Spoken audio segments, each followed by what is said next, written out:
Hey everyone.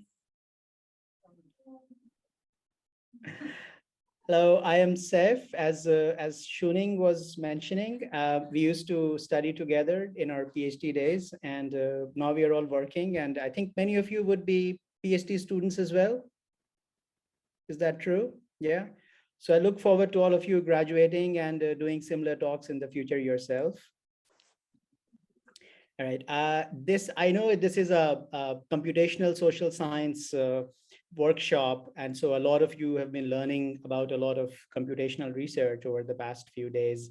But are some of you also interested in qualitative research as well? Okay, I see a few heads nodding a little bit. All right, and so what we'll do today is talk about how to combine computational and qualitative research. And is that a subject that interests some of you? Okay, fantastic. So let me go ahead and share my screen. Can everyone see my screen now? Yep. Awesome. Perfect. Let me just move this around a little bit. Okay. So the title of my talk, Computation in Context, kind of brings out what I'll really be focusing on, which is how to do computational research, which can sometimes be a little bit out of context or not give enough importance to context and to understanding meanings in context, how to make such research more contextually sensitive. What I've done is I do a lot of research broadly in this area, and what I have done for today is prepared a summary of some of my research that is along these lines. So I'll try and work my way through these illustrations, because I think that's the best way to help you understand what I'm talking about here, and then talk more broadly about why bother to do this kind of research? Because, I mean, using one method is typically hard enough for any kind of research. Why bother to use two different methods, right? So once we worked our way through some of these examples, I think the implications will start becoming clearer. The first study I want to present is, call it Competing Visions of US Presidency. Now, there's a lot of literature, mainly from in the field of political communication, that looks at how or investigates how presidents view themselves. What is a president's conception of the presidency or the office of the president? And there are two main lines of thinking. Presidents tend to either view themselves as constitutional officers. So the idea is that the president's position is an office that has been created by the US Constitution, and the incumbent president holds that office at a certain moment, right? So they view themselves as a constitutional officer. And then another line of thinking is that the president is a public leader. So the president has been elected by the public to lead them. And so that's a different perception. Now, obviously, both of them are correct. Presidents are constitutional officers. They are also public leaders. But the important thing here is, how does a particular president view himself as? And this view is often laid out in the inaugural address that presidents give. Now, a lot of this research kind of analyzes inaugural addresses that presidents have given all through history. And it has found that earlier presidents, typically presidents before the 20th century, were more likely to associate themselves with the Constitution or see themselves as constitutional officers, whereas later presidents, so mainly in the 20th century and later, are more likely to associate themselves with the public or see themselves as public leaders. So that's what the literature says about how presidents view themselves and the presidential office. Now, what I'm looking at in this study is, what do the terms constitution and public themselves mean to presidents. So this the idea of meaning is important, and it's a key conception in cultural studies, right? I won't go too much in depth in that because we don't have time for that. The focus of my presentation is obviously methodological, but basically the idea is that researchers can themselves have certain understandings of what a constitutional officer means, or what a public leader means, what constitution means, or what public means. But what do presidents themselves think about these terms, and what do they mean? So which is really important to understand subsequently, then understanding what does it mean for a president to then identify himself as a constitutional officer or as a public leader, right? So that's the larger objective of this research. Now, what do I do here? I am looking at data drawn from what is known as the inaugural address corpus, which is a data set that includes the complete text of all the inaugural addresses that presidents have delivered. Now, inaugural addresses, if anyone is wondering, that's the speech that presidents give at the time of their inauguration, right? So a new president is elected, they are inaugurated, is in the sense that they come into office officially at that time, and they give a speech. So that's what the inaugural address means. And this data set includes all the texts of all the inaugural addresses from George Washington all the way through to Barack Obama. The latest two presidents are missing from this data set, but I did this study when Barack Obama was sort of the president. So it's a little bit dated in that sense. Method. It's a two-part study, a two-stage study. As I said, my talk is mainly about combining computational and qualitative methods. So the first stage of this research is computational, which is using Python. Now, I'm assuming everyone here is aware of Python, right? Can I see a few hands going up? Okay, fantastic. So, so you all know what Python is. What I do here is use the inaugural address data set to extract the context of the use of the words constitution and public. And there's a function in Python called concordance, a really basic function. If you learn Python, then that's one of the very first things that you actually learn. And you can use concordance to identify a certain number of characters before and after any keyword that you're interested in finding. So when you run it for, say, the Constitution, when I ran it, this is an example of the result that I got. So you can see the word Constitution here, and then you can see some words before it, some words after it. Actually, it's the characters that are being measured here. So what this does is it provides you the context in which each of these terms is being used. So I did the same thing for public as well. So basically what I got was a smaller sample from the larger sample, that is the inaugural address data set. I used Python, used computational method with a Python to identify the context in which these two keywords that are key to understanding how presidents view themselves and their office in terms of their context. The second stage is what is called cluster criticism. It is a method of rhetorical analysis, which lies in understanding the context of use of each word. Basically, the way that this method works, it's a qualitative method, is to identify and classify the terms that cluster around a keyword. And then you can compare the clusters around different keywords to understand the contextualized meanings of those keywords. So if I go back to the previous screen, you can see I got the context, or the words in the context of which constitution is being used. And with cluster criticism, I looked at all of those words that are around constitution and identified and classified them under different categories. So like, fairly standard content analysis or textual analysis, if you will, and then compared the clusters around of words that come around constitution and also around public to understand the constitution, the contextualized meanings of these words. Now, what does the analysis show? The first thing is that, as the literature suggested, early presidents associated themselves more with the Constitution. So my analysis, which used a completely different method, previous research, which I was citing earlier, uses very different kinds of methods, like more sort of standard content analysis and so forth. I used this new method to look at similar data, and I found that, just like previous studies, early presidents associated themselves more with Constitution. How did I come to this conclusion? It's because they frequently referred to themselves, like the use of words like I, me, and my, and also relational terms such as our, us, and so forth. They were used a lot more in proximity to constitution, but not with public.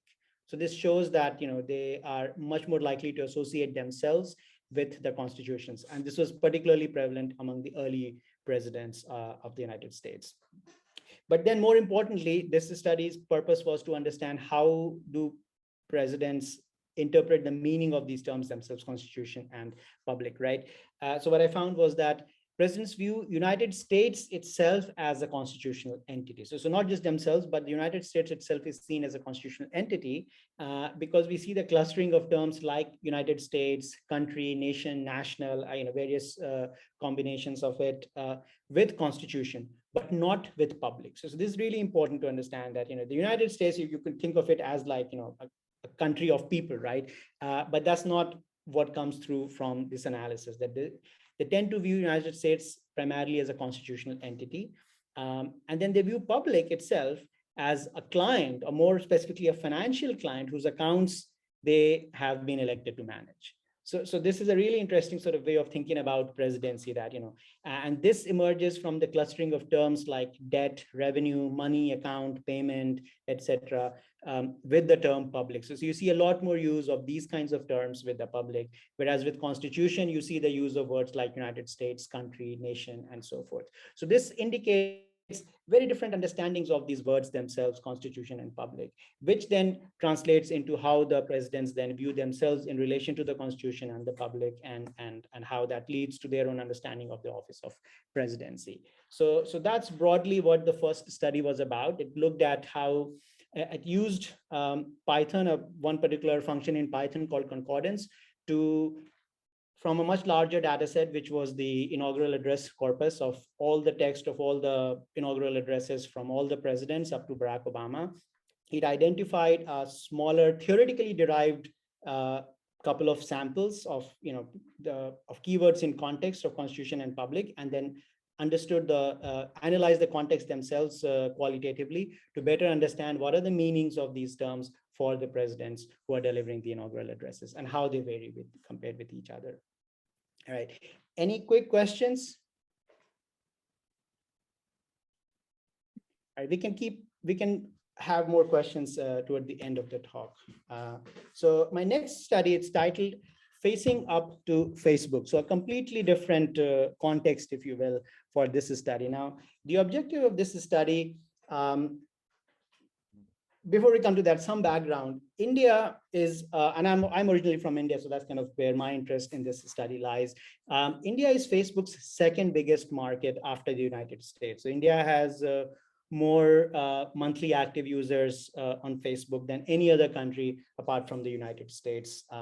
Facebook introduced free basics, which was initially called internet.org. It's a project that Facebook claimed was meant to connect the poor to the internet. And this happened in February 2015. So the idea was that India is a very big country, but it has a lot of very poor people who can't afford to connect with the internet, right? So we are all aware of the issues of digital divide and things like that. And so this was from Facebook, an attempt to sort of bridge the digital divide, if you will. That's how Facebook presented it, by allowing poor people to connect to the internet. And what it actually was basically a mobile app that you could download, and it would allow access to the internet without having to pay for it. So you could download the mobile app on your phone, and then you could use that to access the internet, and without having to pay any data costs and so forth. Now, this was introduced in India in February 2015 after some launches in some other parts of the world, especially Africa. But India's telecom regulator banned free basics 1 year after its introduction in India. Now, the research question for this study is, why did a poor country like India, which is desperate for connectivity, so India's, the Indian government has been desperate to expand internet connectivity across the country, and here is a service which is offering free connectivity to the poor. Why did a country like India say no to free basics? That's the larger research question behind this study. Now, how do I study it? I looked at English language news coverage of this project, Free Basics, from August 2013. So that's the time when it was introduced globally. Like I said, it was initially introduced in a couple of African countries, then Latin America, and then finally it came to India in February 2015, all the way through February 2016 when it was banned in India. So I look at news coverage of Free Basics over this time period. And I looked at exhaustive coverage from like 100 different news sources gathered from the Factiva news archive. Now, my method again, it's it's a combination of computational and qualitative research. So my first stage, I used something called topic modeling. How many of you are familiar with topic modeling? Okay, everyone is familiar with topic modeling. Fantastic. So I then don't have to go too deep into what topic modeling is and so forth. So I use topic modeling in a sort of longitudinal fashion to identify the broad topics or themes of discourse. All of you know what topic modeling is and what it does, so you know what that means. And then because I used it longitudinally, I was able to identify the points at which topics shifted. So I basically classified my data, which was over this period from August 2013 to February 2016, into blocks of a few months each. And then each of them became like a document that I studied with topic modeling. So for each document, I would get the proportion of topics that each document would have, or that time period would have. And so that told me what were the prominent topics at a certain time period and how that then changed over time. And this I used to identify those specific movements when the topics shifted. And the next stage was ideological criticism, which is another method for qualitative discourse analysis. And what I did here was do a deep analysis of the turning points of the discourse, right? So the discourse itself is like several years long, 100 different newspapers, several thousand articles and so forth. So all of it, obviously you can't read all of that and analyze all of that qualitatively, it's very hard. So I used my sort of topic modeling method to broadly chart the evolution of topics and then identify the points at which the discourse was shifting. And then I focused on those specific points. I did a deep analysis of the coverage at those particular moments in time to identify the causal factors and conditions, contingent conditions. So what were the reasons why the discourse was shifting at those particular moments in time? That's what the qualitative part of this study allowed me to do. Now the results, the topic modeling broadly identified 3 large topics in the conversation. The first topic was about free internet. So this was basically Facebook's claims about free basics, that here is a service that is going to provide free internet to the poor, and that was the dominant theme of conversation or topic of conversation from the beginning, which is August 2013, all the way through March 2015. So this point is important. This is 1 month after the introduction of free basics in India. So in India, free basics was introduced in February 2015, and then until March 2015, or a month after its introduction, the dominant topic was free internet, which is basically what Facebook was proclaiming about its app. But in April, that discourse shifts and a new topic becomes dominant here, which is the topic of network neutrality. How many of you are familiar with network neutrality, net neutrality? Okay, I see a few hands going up. Net neutrality is basically the idea that the internet should be neutral as a framework through which data is or information is disseminated. So the internet should not make distinctions between different types of information in very simple terms. So certain types of information should not be easier to find on the internet or easier to disseminate and so forth. The internet itself should be agnostic and neutral to all kinds of information. That's kind of the idea behind network neutrality, or that certain types or anyone and everyone who has access to the internet should be able to access everything that is available on internet on an equal footing. That's basically the idea of network neutrality. And this idea, it's kind of like a sort of relatively arcane idea, but that became very prominent in April all the way through November. And then finally, in December, there is another shift in topic. And now the dominant topic is TRAI is the Telecom Regulatory Authority of India. So it's a public body, independent public body, which regulates telecom in the country. And it issued a consultation, which I'll talk in more detail about in a bit, but that sort of became the dominant topic, December all the way through February, which is when Free Basics gets banned and my study ends there. So those are the three topics that were identified here. Now, this graph represents the evolution of the topics themselves. So we can see this is the first topic, the free internet topic, that initially that is the dominant topic all the way up till here, and then it kind of starts dropping here a little bit until, and this is sort of April, as I mentioned, in April 2015, that's when the discourse kind of shifts and the net neutrality topic now becomes dominant. So this topic remains relevant. It doesn't completely go away.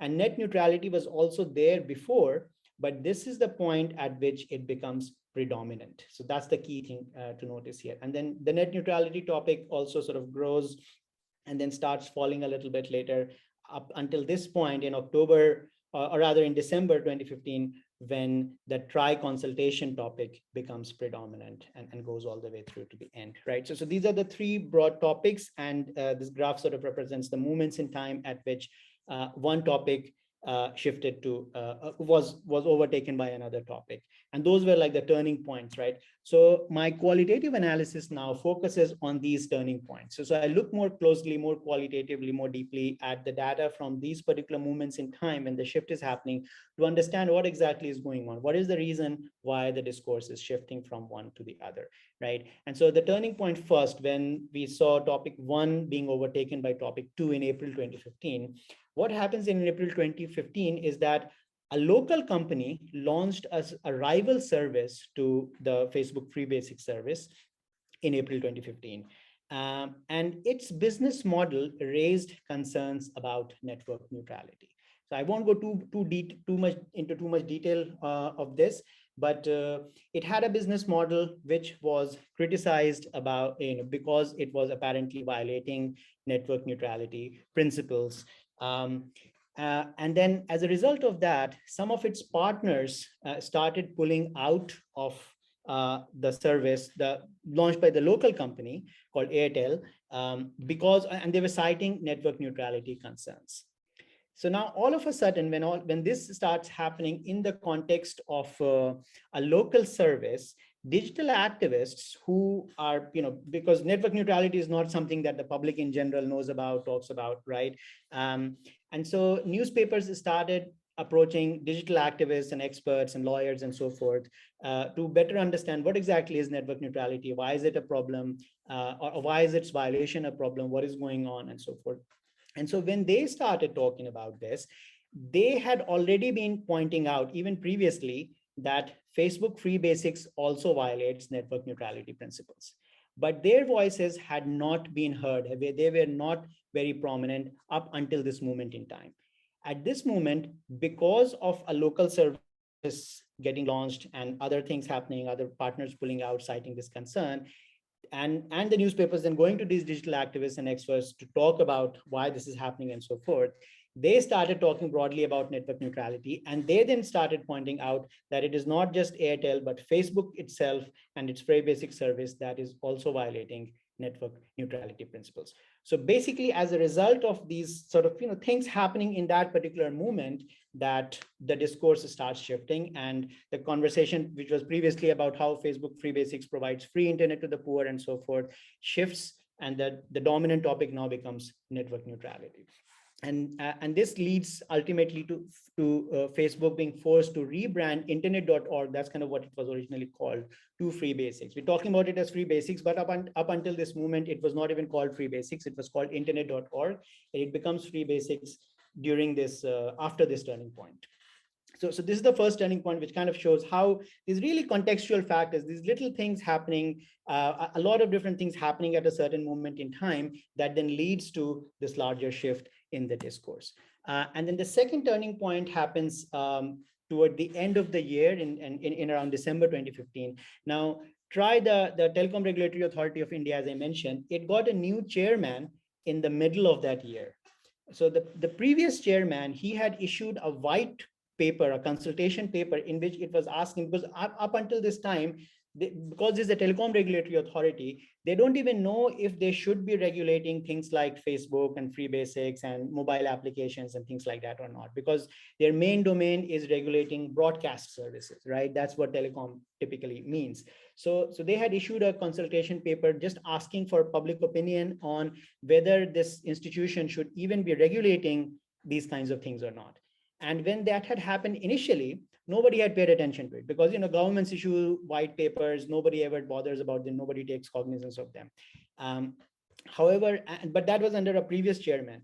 When this institution got a new chairman, this regulator, the new chairman has to do his own things, right? And so he then issues a new white paper, which is basically the same as the previous white paper, but because he is new, so he wants to issue a new white paper as well, because he has to do something, right? Because he's the new guy.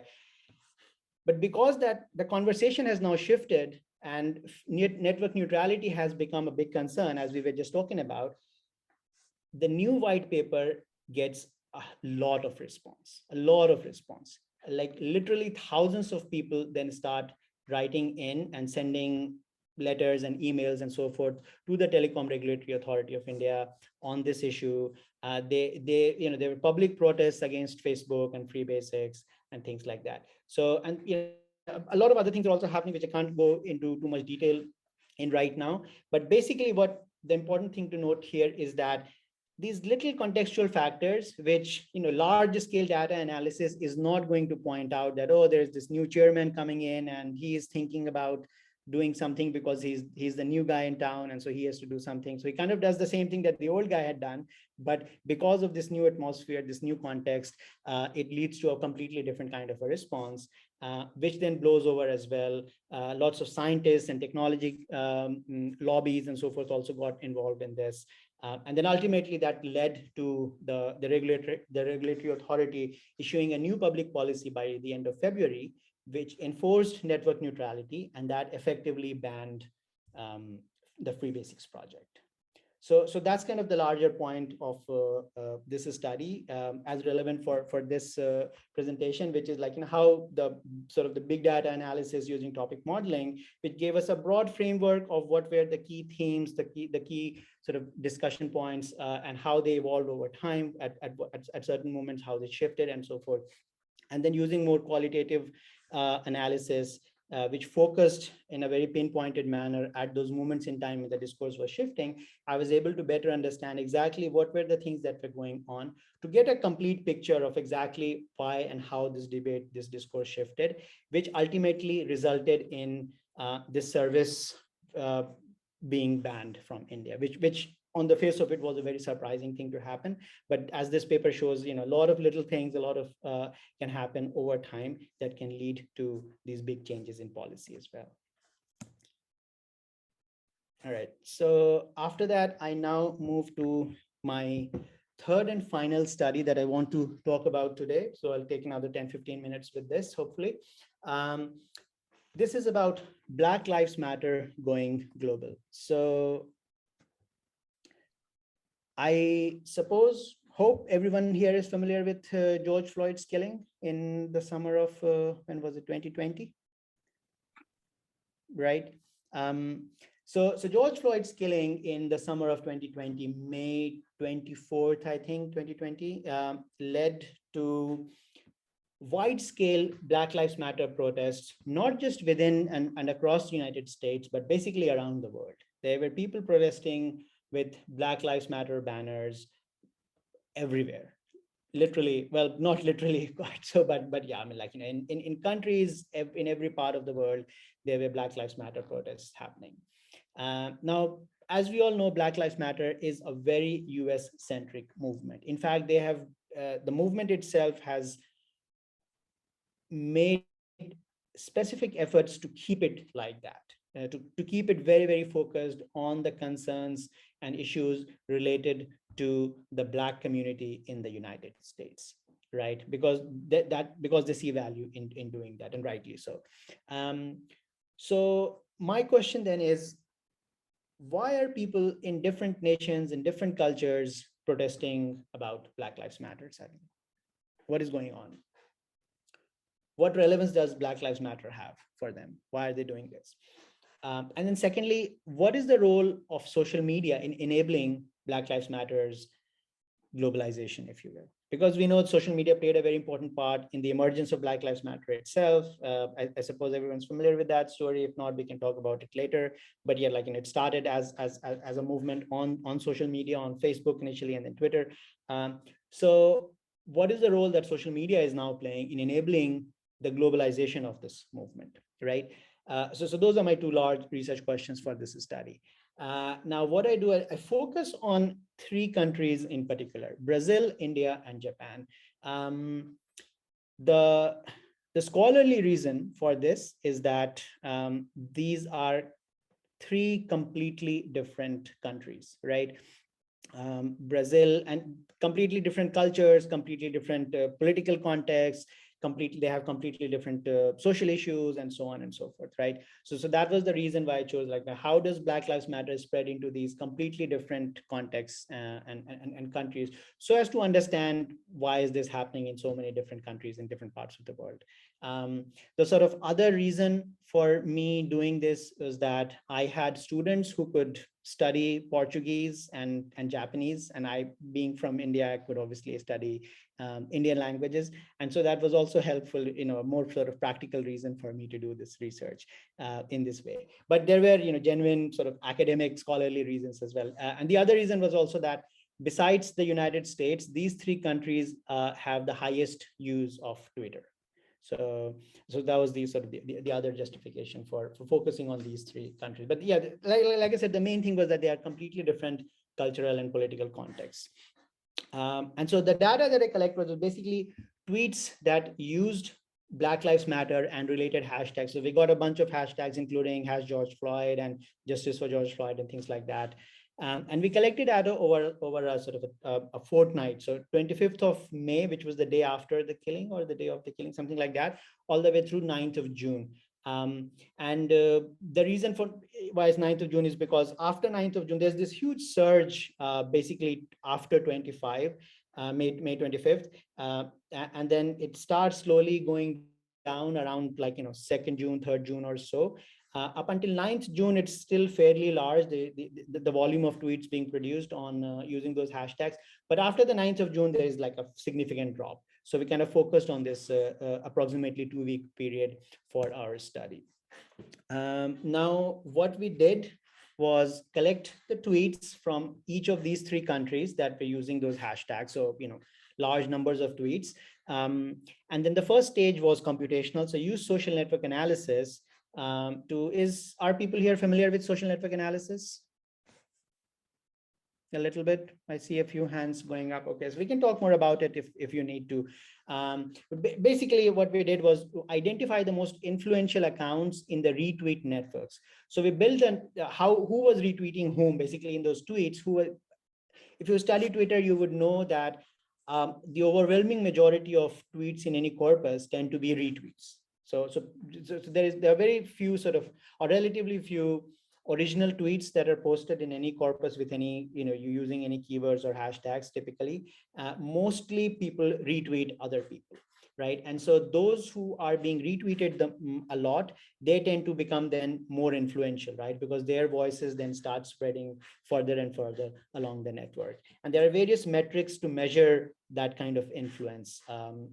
So what we did was use this metric of weighted in degree to identify the most influential accounts within each of the three countries that I was talking about, using social network analysis. And then following the identification of those most influential accounts, I extracted all of the tweets posted by those particular accounts. So we got, I think, about 20 accounts from each country, that we then, and then we extracted all of the tweets that were posted by those 20 accounts. So that meant about, I think 5,000 tweets or so in total from all the three countries. So 2,000 each from Brazil and Japan, and about 1,000 tweets from India that we got from the most influential accounts. And then these tweets, so the original corpus was obviously much larger, but then from that larger corpus, we got this smaller sample of tweets posted by the most influential accounts that were retweeted the most.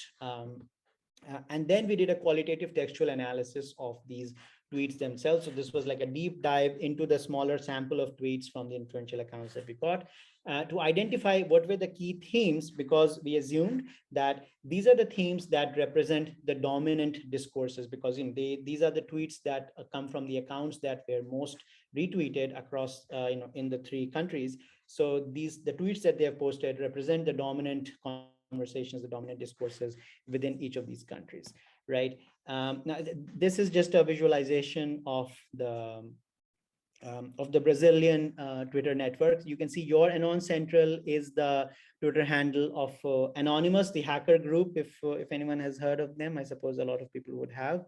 It's interesting, Your Anon Central, and if you see here, BTS Tweet, that's the Twitter handle of BTS, which is a Korean music group. These two accounts were influential across the three countries. So in Brazil, and then most of these other accounts are local accounts, which were quite influential.